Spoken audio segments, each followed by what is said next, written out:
Assalamualaikum warahmatullahi wabarakatuh. Waalaikumsalam warahmatullahi wabarakatuh. Alhamdulillahirabbil alamin wa bihi nasta'in wa ala umuri dunya waddin.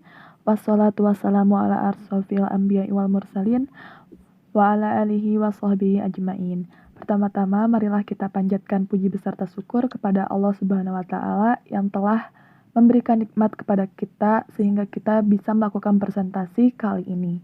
Tak lupa salawat beserta salam kita junjung kepada Nabi Muhammad Sallallahu Alaihi Wasallam.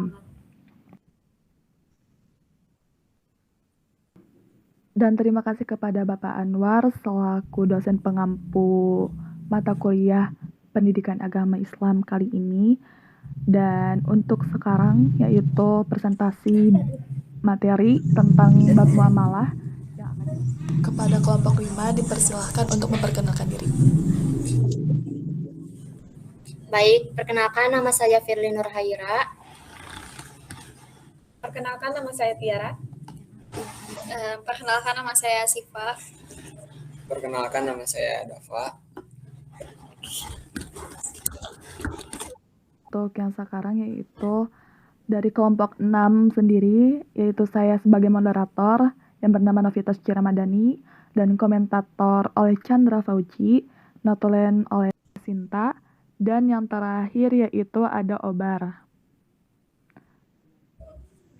Oke, kita lanjut saja untuk bab muamalah ini, muamalah interaksi dalam Islam, yaitu untuk materi pertama akan disampaikan oleh Firly tentang konsep dasar muamalah serta ruang lingkup muamalah. Baik, di sini saya akan menjelaskan tentang konsep dasar muamalah. Secara bahasa, kata muamalah berasal dari bahasa Arab, yaitu dari lafadz, yang mana jika dilihat dari lafadznya, kata muamalah, bentuk lafadznya ialah masdar, yaitu dari asal. Dari asal kata fi'il madi,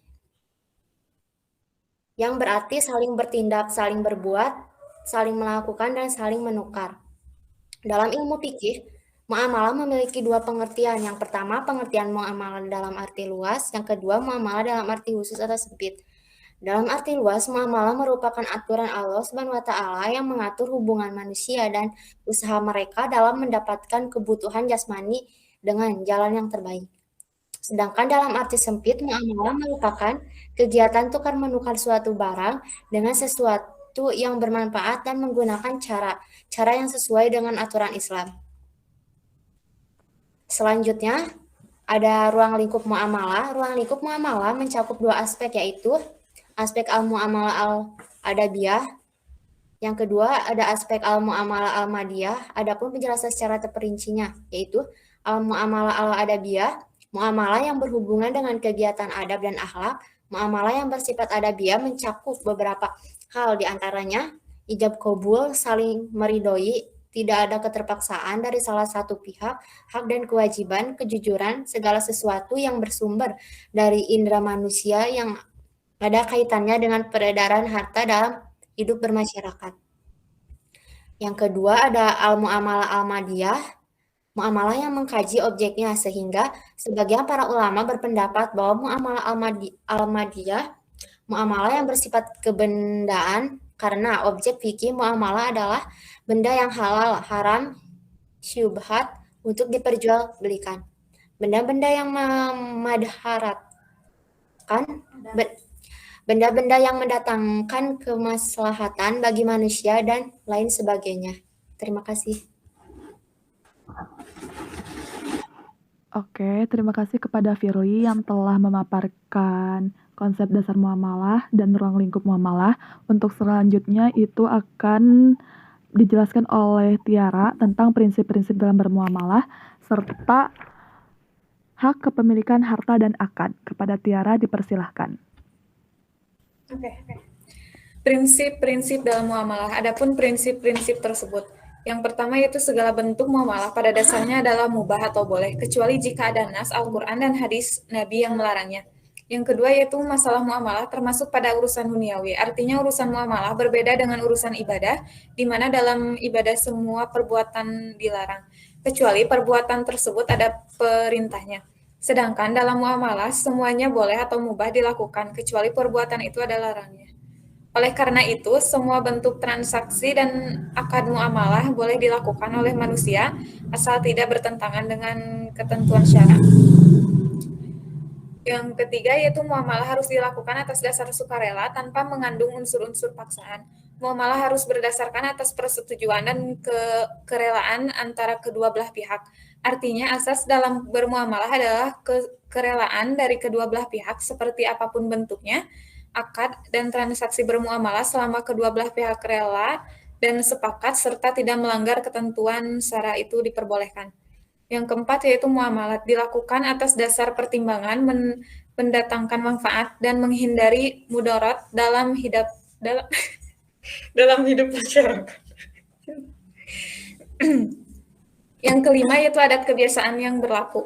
Hal ini, adat kebiasaan bisa dijadikan dasar hukum asal tidak bertentangan dengan syariat.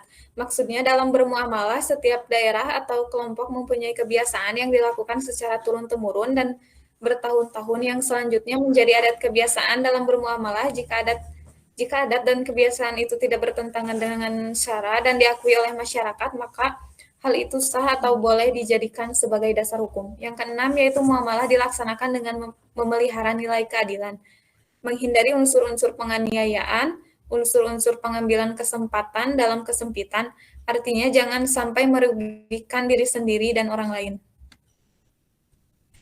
Yang selanjutnya yaitu hak kepemilikan harta dan akad. Secara bahasa, hak berarti subut yang berarti tetap, kokoh, dan wujub yang berarti kewajiban atau keharusan. Sedangkan secara istilah hak adalah suatu ketentuan yang digunakan oleh syara untuk menetapkan suatu kekuasaan atau suatu beban hukum. Secara sederhana, hak adalah kepentingan yang ada pada perorangan atau masyarakat atau pada keduanya yang diakui oleh syariat. Hak dibagi pada dua bagian. Pertama, hak terhadap harta, dan kedua, hak selain harta. Hak terhadap harta ialah hak yang berkaitan dengan harta seperti hak seseorang terhadap suatu benda yang ia miliki. Dia memiliki hak terhadap benda tersebut, artinya dia berhak memakai, berhak meminjamkan, berhak menyewakan, berhak menjual, dan lain-lain. Yang kedua yaitu pengertian kepemilikan. Kepemilikan adalah kehusyuan seorang pemilik suatu barang untuk dimanfaatkan selama tidak ada larang syara. Jadi, jika seseorang memiliki harta dengan cara yang benar, maka harta itu khusus miliknya dan dia bisa memanfaatkannya, kecuali ada sebab yang ditetapkan syara atau ada halangan misalnya gila, idiot, dan masih anak-anak. Yang ketiga yaitu pengertian harta. Secara bahasa, harta berasal dari bahasa Arab, yaitu dari kata almal yang berarti condong, cenderung, dan miring. Sedangkan harta secara istilah adalah segala sesuatu yang memiliki nilai. Jadi, sesuatu apapun jika ada nilainya, maka hal itu disebut dengan harta. Islam tidak melarang atau membatasi seseorang dalam mendapatkan harta. Artinya, cara apapun boleh dilakukan untuk mendapatkan harta asalkan dengan cara yang halal dan baik. Terima kasih.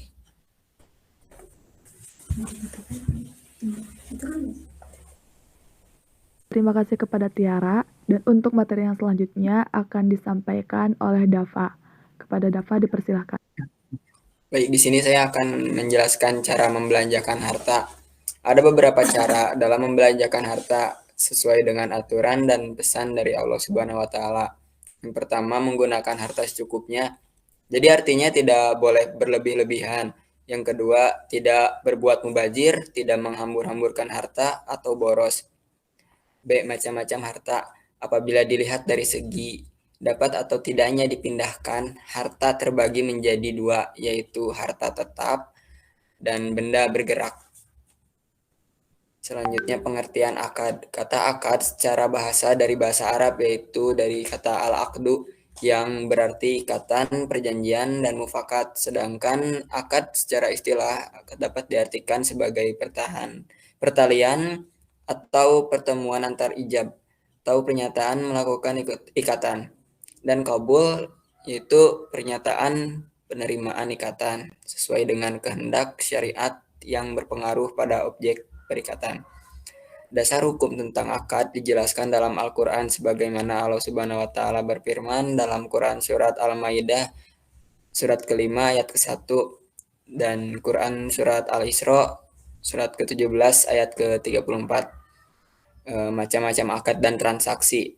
Akad dapat menjadi dua bagian, yaitu yang pertama akad menurut tujuannya, yang kedua akad menurut keabsahannya. Yang pertama akad menurut tujuannya itu seperti akad tabaru, lalu akad tijari. Yang kedua akad menurut keabsahannya, yaitu akad sahih, akad fasid, akad batil.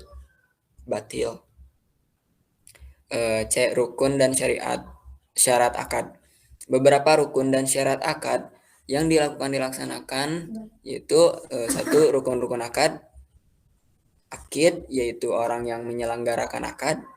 Makud alaih yaitu objek transaksi. Maudu al-akid adalah tujuan atau maksud mengadakan akad. Sighot yaitu ijab dan qabul. Yang kedua syarat-syarat akad yaitu tamyiz atau jelas, lalu ada dua pihak, pembeli dan penjual, lalu sesuai ijab dan qabul yaitu kesepakatan. Selanjutnya kesatuan majelis akad. Yang E, objek akad dapat diserahkan. F, objek akad tertentu atau dapat ditentukan. G, objek akad dapat ditransaksikan berupa benda bernilai dan yang dimiliki. H, tujuan akad tidak bertentangan dengan syiar. Sistem ekonomi Islam.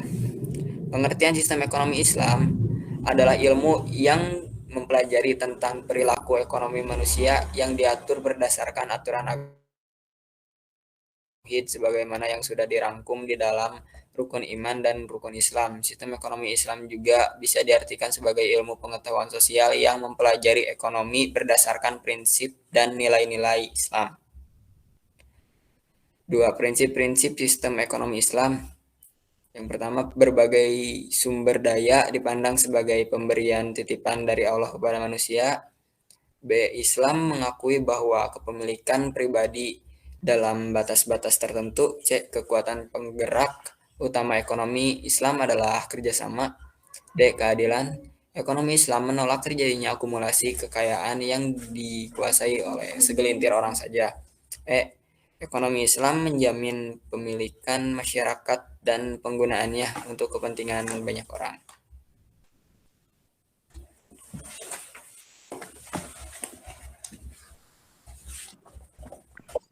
Terima kasih kepada Dafa yang telah memaparkan materinya. Untuk selanjutnya yaitu tentang ciri-ciri sistem ekonomi Islam yang akan disampaikan oleh Syifa. Kepada Syifa, dipersilahkan. Baik, di sini saya akan membahas mengenai ciri-ciri ekonomi Islam. Yang pertama ada akidah. Akidah sebagai substansi yang menggerakkan dan mengarahkan ekonomi. Yang kedua ada syariah. Syariah di sini adalah sebagai batasan untuk memformulasikan keputusan ekonomi. Yang ketiga ada akhlak. Akhlak berfungsi sebagai parameter dalam proses optimalisasi kegiatan ekonomi. Yang keempat kepemilikan multijenis. Prinsip ini adalah terjemahan dari nilai tauhid pemilik primer langit, bumi dan seisinya adalah Allah, sedangkan manusia hanya menerima titipan saja. Yang E, kebebasan bertindak atau berusaha. Prinsip ini pada setiap muslim, khususnya pelaku bisnis ekonomi. Setiap individu akan menciptakan mekanisme pasar dalam perekonomian. Yang selanjutnya, keadilan sosial. Sistem yang baik adalah sistem yang tegas dan secara konsisten menjalankan prinsip-prinsip keadilan. Oke, yang selanjutnya ada manfaat sistem ekonomi Islam. Yang A, apabila sistem ekonomi konvensional, baik kapitalisme ataupun sosialisme, menafikan nilai-nilai moral dan agama dalam perekonomian. Sistem ekonomi Islam memegang nilai-nilai tersebut pada perekonomian. Yang B, sangat memperhatikan kepemilikan individu, tetapi tetap memiliki batasan yang diatur dengan syariat Islam. Yang ketiga, negara merupakan salah satu institusi penting dalam perekonomian, salah satu posisi sentral dalam perekonomian. Negara berperan sebagai pembuat kebijakan dan melakukan fungsi pengawasan agar tidak terjadi distorsi dalam perekonomian. Yang D, memiliki sistem yang baik bagi pemerataan dalam distribusi pendapatan melalui instrumen zakat, infak, dan sedekah dari kelompok kaya kepada kelompok yang miskin. Yang terakhir, setiap individu dalam sistem ekonomi Islam akan termotivasi untuk bekerja keras dalam setiap ajaran agama, menganjurkan bekerja sebagai kunci kesuksesan seseorang individu. Yang kelima, ada ragam transaksi Islam di era modern. Yang ada transaksi perbankan. Transaksi ini berfungsi sebagai intermediasi yang menggerakkan dana dari masyarakat dan menyalurkannya kembali kepada masyarakat yang lebih membutuhkan fasilitas pembiayaan. Yang kedua, ada transaksi asuransi. Transaksi ini dilakukan untuk menangani resiko saat terjadinya musibah. Misalnya menanggungnya dengan cara menanggungnya sendiri. Yang kedua, mengalihkan resiko kepada pihak lain. Dan yang ketiga adalah mengelolanya secara bersama-sama. Yang terakhir ada transaksi pasar modal, di mana modal diperdagangkan antara pihak investor dan seorang yang memerlukan modal untuk mengembangkan investasinya. Sekian dari kelompok kami, terima kasih. Saya kembalikan kepada moderator. Terima kasih kepada Syifa yang telah memaparkan materinya. Untuk yang selanjutnya yaitu kesimpulan dari kelompok 5 yang akan disampaikan oleh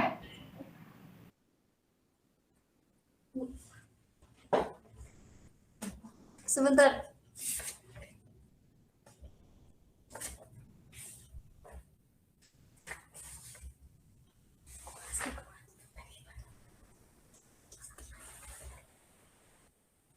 Bentar ya.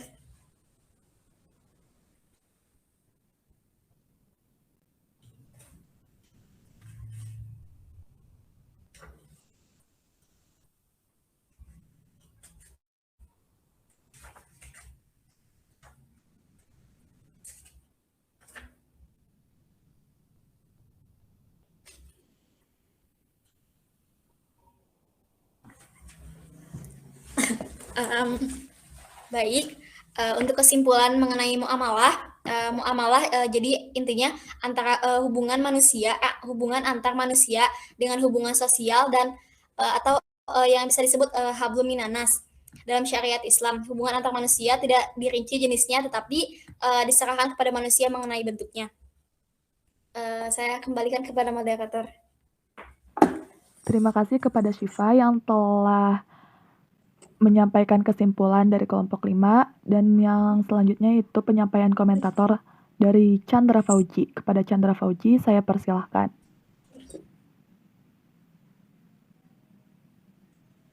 Oke, baik. Terima kasih kepada moderator yang telah memberikan saya kesempatan untuk komentar ya terkait penampilan dari kelompok 5. Terima kasih kelompok 5 telah menyampaikan materi muamalah ini dengan baik ya, dengan desain PPT yang cukup baik, cukup bagus, dan isi materinya cukup lengkap ya. Dan yang menjadi problem dari kita semua yaitu kita tidak boleh terpacu kepada materi yang disampaikan gitu. Tapi kita harus bisa kayak istilahnya mah menalar lah gitu. Nah itu yang jadi problem buat kita semua. Semoga kedepannya kita menjadi lebih baik, cukup bagus lah buat kelompok 5 the best. Oke, terima kasih, cukup sekian. Saya kembalikan kepada moderator. Terima kasih. Ya, terima kasih. Oke, terima kasih kepada Chandra yang telah menyampaikan pendapatnya untuk kelompok 5 yang sudah menyampaikan materi tentang muamalah. Dan mari kita tutup presentasi kali ini dengan bacaan hamdalah bersama-sama. Alhamdulillahirabbil alamin. Cukup sekian dari kami kelompok 5 dan 6.